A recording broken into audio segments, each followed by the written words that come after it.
Hello everyone, नमस्ते। Hope so आप सभी लोग अच्छे होंगे अपनी अपनी लाइफ में एंड अपनी लाइफ को बहुत अच्छे से सेलिब्रेट कर रहे होंगे, जी रहे होंगे अपनी खुशियों को। एंड उसी के साथ साथ आप अपने सभी कर्तव्यों का भी पालन कर रहे होंगे जो आप लोगों के अपने लाइफ के प्रति या अपने प्रकृति के प्रति एंड अपने लोगों के प्रति जो आप लोगों के कर्तव्य हैं। ठीक है,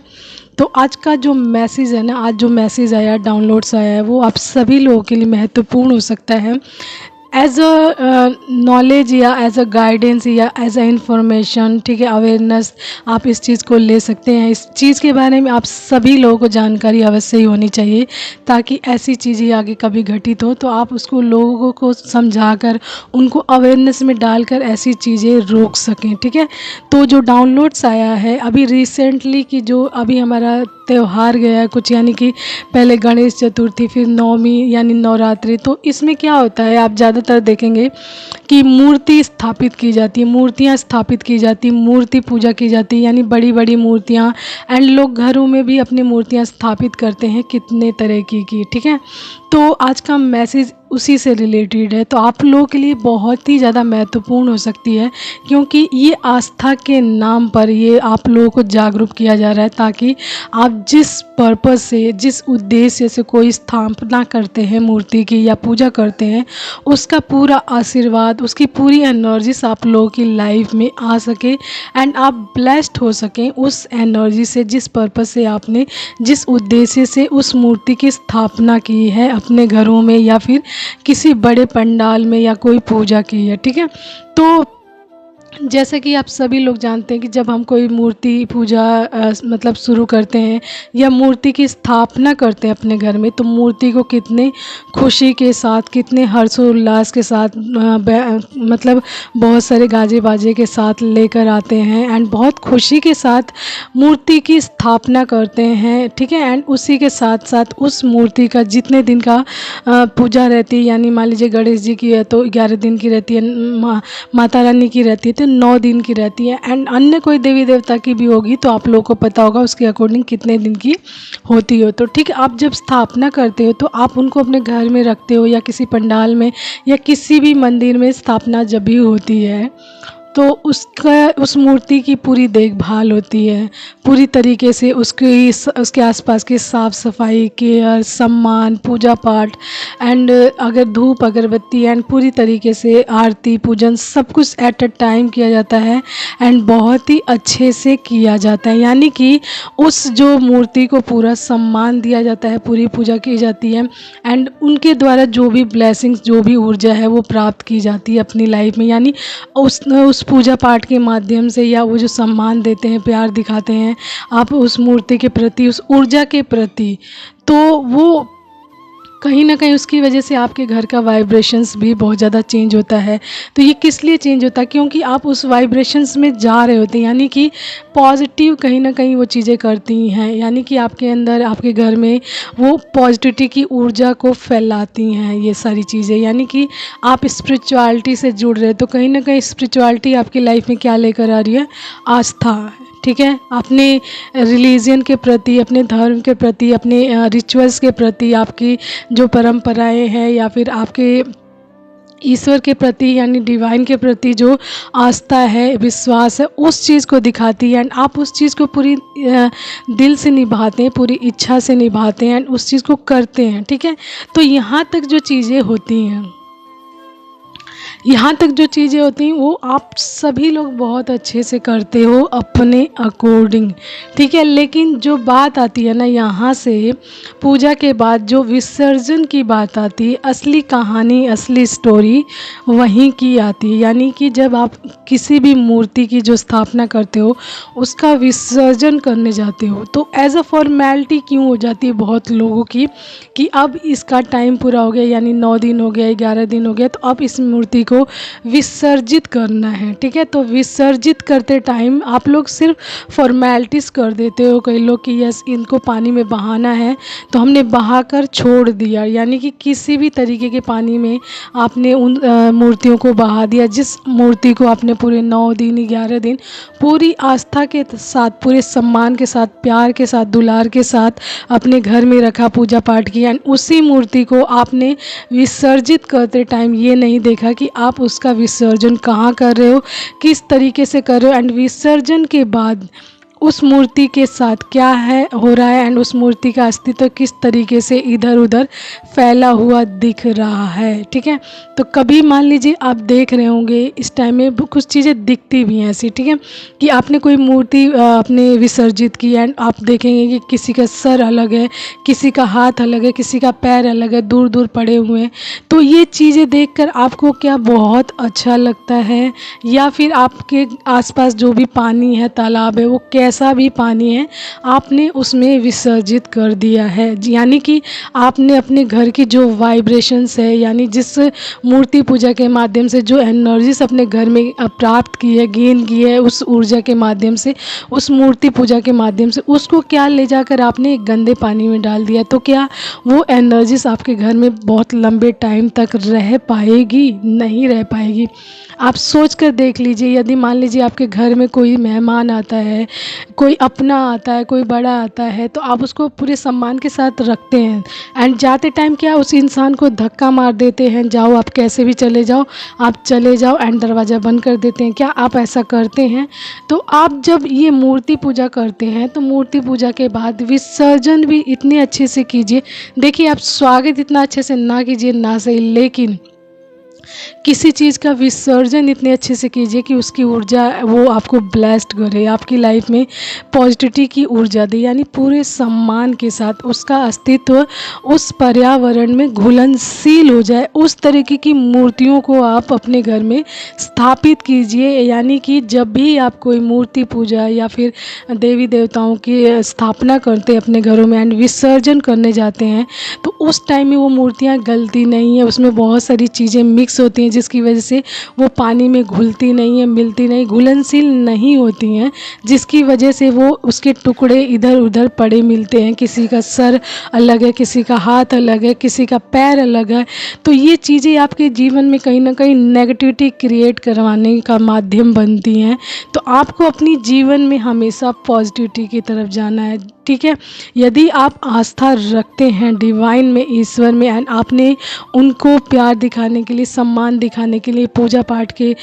पाठ करने के लिए, या आप जो बहुत ज़्यादा मान्यता देते हैं अपने धर्मों को, तो उसके अकॉर्डिंग जब आप कोई चीज़ बहुत अच्छे से करते हैं, ठीक है, तो विसर्जन के टाइम भी वही चीज़ सेम थिंग रखिए, ताकि आपसे कोई गलती ना हो एंड ना ही किसी ईश्वर के प्रति आपकी आस्था खराब हो, क्योंकि आपकी एक छोटी सी गलती कहीं ना कहीं इस चीज़ को, यानी कि जो ब्लेसिंग्स आपकी लाइफ में आ रही होती है, जो आशीर्वाद आ रहा होता है, कहीं ना कहीं रिटर्न बैक हो जाता है। तो जैसा कि मैंने बोला, आप किसी को धक्का मार के अपने गेट से गेट बंद कर दोगे एंड बोलोगे जाओ, तो क्या वो इंसान जाते जाते आपको खुशियाँ देकर जाएगा, हैप्पीनेस देकर जाएगा, या फिर आपको ब्लेसिंग देकर जाएगा? वो कहीं ना कहीं आपको कर्ज करके जा सकता है। ठीक है, तो नेगेटिविटी किसी भी तरीके से आ सकती है, ये आपके कर्मों पर वेस्ट है, आप क्या चीज़ें कर रहे हैं एट अ लास्ट टाइम किसी भी चीज़ के साथ। ठीक है, तो यहाँ पे जो मैसेज आया है ना, ये अभी रिसेंटली का मैसेज आया, बिल्कुल पिक हुआ है, एंड ये इससे रिलेटेड कई मूर्तियाँ देखी तो मन थोड़ा सा भावुक हो गया, इसलिए ये मैसेज आया। यानी कि मैं जैसे मान लीजिए गणपति जी का या माता रानी का जो विसर्जन किया आप लोगों ने, तो विसर्जन के बाद उन मूर्तियों के साथ क्या हुआ एंड कैसे पानी में उनका विसर्जन किया, ये बहुत ज़्यादा महत्व रखता है। ठीक है, एंड यदि आप अपनी लाइफ में अगर मूर्ति पूजा करते ही हैं या मूर्ति की स्थापना करते ही हैं, तो अपने घरों में ऐसी मूर्तियों की स्थापना करें जो पानी में घुल जाए। यानी कि आपको मूर्ति यानी इको फ्रेंडली या नेचुरल चीज़ों से बनी हुई मूर्ति की स्थापना करनी चाहिए, एंड कोशिश करनी चाहिए कि आप अपने घर में उसका विसर्जन कर सकें एंड उस पानी का एंड उस मिट्टी का अपने घर में ही यूज़ कर सकें, अपने पेड़ पौधों के रूप में, यानी पेड़ पौधों को लगाने के लिए उस मिट्टी का इस्तेमाल करें, जिससे कि वो ब्लेसिंग्स आपके घर में ही फले फूले। ठीक है, तो आपको हमेशा कोशिश करनी चाहिए इको फ्रेंडली यानी मिट्टी द्वारा निर्मित मूर्तियों का इस्तेमाल करने की, या नेचुरल चीज़ों से, मतलब कि मिट्टी जो ऐसी चीज़ बनी हुई जो पानी में जाते ही पानी में घुल जाए, यानी कि घुलनशील हो जाए, उस मूर्ति का मतलब पूरी तरीके से अस्तित्व खत्म हो जाए, सिर्फ ऊर्जा रह जाए एंड मूर्ति मूर्ति पूरी तरीके से पानी में घुल जाए एंड उस पानी का या फिर उस मिट्टी का आप इस्तेमाल अपनी लाइफ में या पेड़ पौधों के रूप में या फिर किसी गमले के रूप में या फिर अन्य कोई मूर्ति आप बनाना चाहें तो आप उसके रूप में उस चीज़ का इस्तेमाल आप कर सकते हैं। ठीक है, तो चीज़ें सोच कर देखिए। यदि ऊर्जा आप अपनी लाइफ में अच्छी गेन करना चाहते हैं, प्राप्त करना चाहते हैं, तो आपको कोई भी गलती नहीं, ये बहुत बड़ी बात नहीं लेकिन बहुत बड़ी बात भी है। ठीक है, जिस तरीके का स्वागत होता है उसी तरीके का किसी का जाते टाइम भी, विसर्जन करते टाइम भी खुशी के साथ ही पूरे हर्षोल्लास के साथ उनका विसर्जन करना चाहिए। ठीक है, ताकि वो एनर्जीज आपके घर में आपको ब्लेसिंग्स देकर जाए, खुशियाँ देकर जाए, ना कि आपको उसका कहीं सर दिख रहा है, कहीं हाथ दिख रहा है, कहीं पैर दिख रहा है एंड वो पूरी तरीके से विसर्जित नहीं हुई है पानी में एंड किसी भी पानी में आपने उन मूर्तियों को विसर्जित कर दिया है। ठीक है, तो देखिए ये अवेयरनेस के लिए भी, जैसा मैंने बोला कि ये अवेयरनेस के लिए भी, नॉलेज के लिए भी है एंड आप लोगों की जानकारी के लिए, ताकि ऐसी गलती लोग ना करें एंड अपनी जीवन में किसी तरीके का नेगेटिविटी या फिर कोई कर्स क्रिएट ना करें। ठीक है, एंड दूसरी सबसे महत्वपूर्ण बात, अगर लोग जानबूझकर ऐसा करते हैं कि उन्होंने बड़ी बड़ी मूर्तियां स्थापित कर दी एंड उस मूर्तियों को कहीं भी जाकर विसर्जित कर दिया है एंड देन मूर्तियों को छोड़ दिया विसर्जन के बाद कि ये कैसे भी अब मतलब हमने विसर्जित कर दिया, अपनी फॉर्मेलिटीज़ पूरी कर दी है। इस देवी देवता को हमने 9 दिन रखा, 11 दिन रखा अपने घर में पूरे अच्छे से सेवा भाव से एंड देन विसर्जन के टाइम वो चीज़ नहीं दिखाई, विसर्जन आपने कैसे भी कर दिया, एज अ फॉर्मेलिटी कर दी है। तो मैं एक चीज़ ये बोलना चाहूँगी, जो मैसेज का टाइटल आया था कि ये आस्था नहीं है, ये आस्था नहीं है, ये सिर्फ दिखावा है। तो इस तरीके का दिखावा ना करें। ठीक है, देवी देवताओं की एनर्जीज़ के साथ खिलवाड़ ना करें, उनकी ऊर्जा के साथ खिलवाड़ ना करें, क्योंकि यदि आप मानते हैं कि देवी देवता रिसाइड करते हैं, उनकी एनर्जीज रिसाइड करती है, एज अ ब्लेसिंग्स आपके जीवन में आती है, तो यदि आप उनकी ऊर्जा के साथ खिलवाड़ करते हैं तो एज अ नेगेटिविटी भी आपकी लाइफ में ये कन्वर्ट हो सकती है। ठीक है, क्योंकि गुस्सा सभी को आता है, उनके मान सम्मान के साथ, उनके प्रेस्टीज के साथ खिलवाड़ कोई भी करेगा तो गुस्सा हर किसी को आता है। ठीक है, तो यदि आप ऊर्जा में विश्वास करते हैं तो इस तरीके की ऊर्जा भी होती है। It's all depends on you कि आप किस तरीके की ऊर्जा अपने घर में लाना चाहते हैं एंड किस तरीके से उस चीज़ को अपने घर में बना कर रखना चाहते हैं। ये सारी चीज़ें आपके अपने हाथों में होती है। ठीक है, तो चीज़ें ऐसी करें जिससे डिवाइन भगवान या जिनको भी आपने अपने घर में स्थापित किया है उनकी ऊर्जा बहुत ज़्यादा खुश हो, साथ ही साथ नेचर में फैल जाए। ठीक है, नेचर में भर जाए एंड आपको कहीं ना कहीं ब्लेसिंग्स देने का ही कार्य करे आपके घर में। वो ऊर्जा बार बार आना चाहे आपके कार्यों के माध्यम से, क्योंकि आपने उस ऊर्जा को पूरा सम्मान दिया है, उसको उसका स्वागत से लेकर उसका विसर्जन तक पूरे सम्मान, पूरी आस्था एंड पूरे दिल के साथ किया है एंड उसको पूरी तरीके से विसर्जित इस ऐसे किया है कि वो जो मूर्ति है उसका एक कण भी इधर उधर नहीं गया है किसी गलत जगह पर या गलत चीज़ पर एंड ना ही आपको दिखाई दिया। वो पूरी तरीके से घुलनशील हो गया है इस पर्यावरण में, जिस चीज़ से वो बना था उसी चीज़ में वो पूरी तरीके से घुलनशील हो गया एंड आपके जीवन में वो पूरी पॉजिटिविटी की ऊर्जा भर कर गया है। तो चीज़ें ऐसी करिए, जैसा कि मैंने बोला, इको फ्रेंडली चीज़ों का इस्तेमाल करें जब भी इस तरीके की चीज़ें आप करते हैं। ठीक है, एंड या फिर नेचुरल चीज़ों से बनी हुई, नेचर से निर्मित चीज़ों का इस्तेमाल करें जो कि आपकी लाइफ में ब्लेसिंग्स का भी काम करें एंड कहीं ना कहीं आप नेचर से भी कनेक्ट होते हैं इस तरीके की चीज़ें करके। नेचर भी आपको ब्लेस्ड करती है एंड जो नेचर में जाकर नेचर में ही कन्वर्ट हो जाता है, यानी कि नेचर से बनी हुई चीज़ें नेचर में जाके पूरी तरीके से कन्वर्ट हो जाती है। एंड कई चीज़ें ऐसी होती हैं कि उनको कितना भी आप मतलब विसर्जित कर दो, कितना भी मतलब पानी में घोल लो, वो घुलती नहीं है, टूटती नहीं है अच्छे से। उनके लिए बहुत मतलब कहते हैं ना, बहुत ज़्यादा मेहनत लगती है उन सभी चीज़ों को मिट्टी में घुलनशील बनाने के लिए या फिर पानी में घुलनशील बनाने के लिए नहीं बनती हैं। तो ऐसी चीज़ों का इस्तेमाल ना करें। ठीक है, तो अगर आप अपने जीवन में ब्लेसिंग्स चाहते हैं तो ये चीज़ें आप विशेष रूप से ध्यान रखें कि जिस तरीके से आपकी लाइफ में ब्लेसिंग्स आ सकती है उसी तरीके से आपके गलत स्टेप लेने से आपके जीवन में नेगेटिविटी भी आ सकती है। ठीक है, आपको उस एनर्जी के साथ गलत मतलब करने का आपको परिणाम भुगतना पड़ सकता है। ठीक है, तो एनर्जीज रिसाइड करती हैं। तो आपको बिलीव है इस चीज़ पर, तो चीज़ों से डरिए, गलत चीज़ें ना करिए एंड कोशिश करिए कि आप नेचर से कनेक्टेड चीज़ों का इस्तेमाल ज़्यादा से ज़्यादा करें, जिससे कि आपको नेचर की भी ब्लेसिंग्स मिले एंड जो ऊर्जा आप अपने घर में ला रहे हैं वो भी आपको ब्लेस्ड करे, ठीक है। एंड किसी भी देवी देवता या किसी भी एनर्जीज का या किसी भी सद्भाव का किसी भी रूप में अपमान ना हो, ठीक है। तो ये सब चीज़ें आपके अपने हाथों में होती है। जिस तरीके से हम खुशियाँ मनाते हैं उसी तरीके से इन सभी चीज़ों को जाते जाते भी हमें पूरे दिल से सम्मान के साथ ही उनका मतलब कहते हैं ना विसर्जन करना चाहिए। एंड विसर्जन के लिए स्थान ऐसा चुने, पानी ऐसा चुने कि उस पानी में वो एनर्जी जाकर और भी ज़्यादा मतलब ब्लेस्ड फील करे एंड आपकी लाइफ में ब्लेसिंग्स दे, ना कि कूड़े कचरे में या गंदे पानी में आप कहीं भी मूर्तियों को आप एज अ फॉर्मेलिटीज़ विसर्जित करें, ठीक है। तो ये आज का रिसेंटली मैसेज आया, 1-2 दिन के अंदर ये पिक हुआ मैसेज।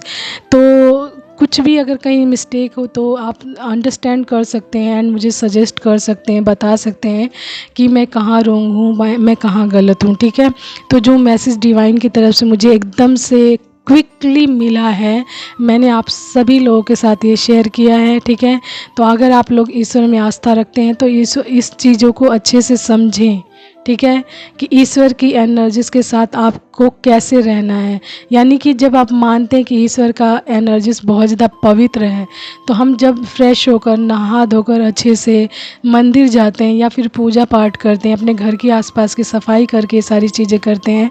तो विसर्जन के टाइम हम उन्हें गंदे पानी में कैसे विसर्जित कर सकते हैं, गंदी जगहों पे कैसे विसर्जित कर सकते हैं, या फिर उनको ऐसे ही विसर्जित कैसे कर सकते हैं जिससे कि उनका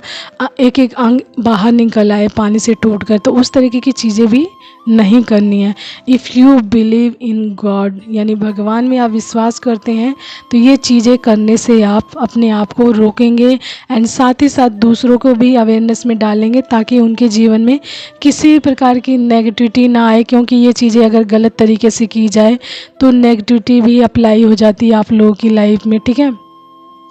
तो ये सारी चीज़ें बेस्ट करती हैं बहुत ज़्यादा, इसीलिए डिवाइन ने आपके लिए ये सारा मैसेज भेजा है कि आप अपनी लाइफ में किसी भी तरीके का ऐसा कर्मा क्रिएट्स ना करें जिससे कि आपकी लाइफ में बैड कर्मास बने एंड आपके जीवन में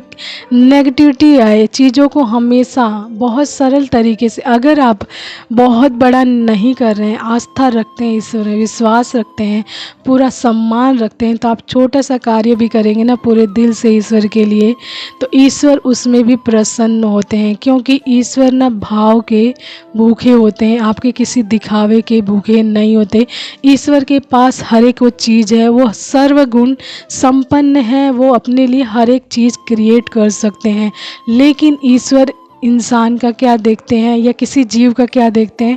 भाव देखते हैं। यानी उसके अंदर क्या भाव है, किस फीलिंग के साथ वो कोई भी चीज़ किसी के लिए कर रहा है, तो वो चीज़ें ईश्वर देखते हैं। ना कि ये देखते हैं कि आपने कितना बड़ा मतलब कितना बड़ा पंडाल लगाया है या फिर कितनी बड़ी मूर्ति की स्थापना की है एंड आस्था आपके अंदर बिल्कुल नहीं है, विश्वास आपके अंदर बिल्कुल नहीं है, लेकिन दूसरों को दिखाने के लिए आपने क्या किया, बहुत बड़ी मूर्ति लगाई, बहुत सारी सजावट की है, पूजा पाठ दिखा रहे हैं, लेकिन आपके खुद के अंदर क्या है, विश्वास नहीं है, आस्था नहीं है एंड उस जो मूर्ति आपने स्थापित की है उसके प्रति पूरा आदर या सद्भाव नहीं है। जस्ट बिकॉज आप दूसरों को दिखा सकें कि मैं कितना बड़ा मतलब भक्त हूँ भगवान का या बहुत ज़्यादा रिलीजियस हूँ, इस तरीके की चीज़ें आप करते हैं तो ये रॉन्ग है। इससे आपको कोई भी ब्लेसिंग्स नहीं मिलती, बल्कि आपके जीवन में नेगेटिविटी क्रिएट हो जाती है। क्योंकि जैसा कि मैंने बोला, दिखावे पे ईश्वर नहीं जाते हैं, हमेशा आपके अंदर का भाव देखते हैं ईश्वर की, आपके अंदर का क्या भाव है, किस फीलिंग के साथ आप कोई भी पूजा पाठ या मूर्ति की स्थापना अपने घर में कर रहे हैं, कितने सद्भाव के साथ, कितने सम्मान के साथ उस चीज़ को पूरी तरीके से विसर्जित कर रहे हैं। पानी में करें, मिट्टी में करें या फिर नेचर में कहीं भी कन्वर्ट करें, मतलब विसर्जन करते हैं। यानी कि इस तरीके के कार्य करेंगे जिससे कि वो पूरी तरीके से नेचर में घुलनशील हो हो जाए, या नेचर से क्रिएट हुआ चीज़ नेचर में ही घुलनशील हो जाता है, तो उसकी एनर्जीज आपकी लाइफ में एज अ पॉजिटिविटी आती है, ब्लेसिंग्स आती है। ठीक है, तो ये है आज का message eco friendly and nature से निर्मित चीज़ों के ऊपर, एंड डिवाइन की तरफ से ये मैसेज आया था। Hope so you like that, understand that कि what I am trying to say all of you. आज के लिए इतना ही। Hope so you like that, understand that, take care, bye, have a nice day and keep smiling. हर हर महादेव।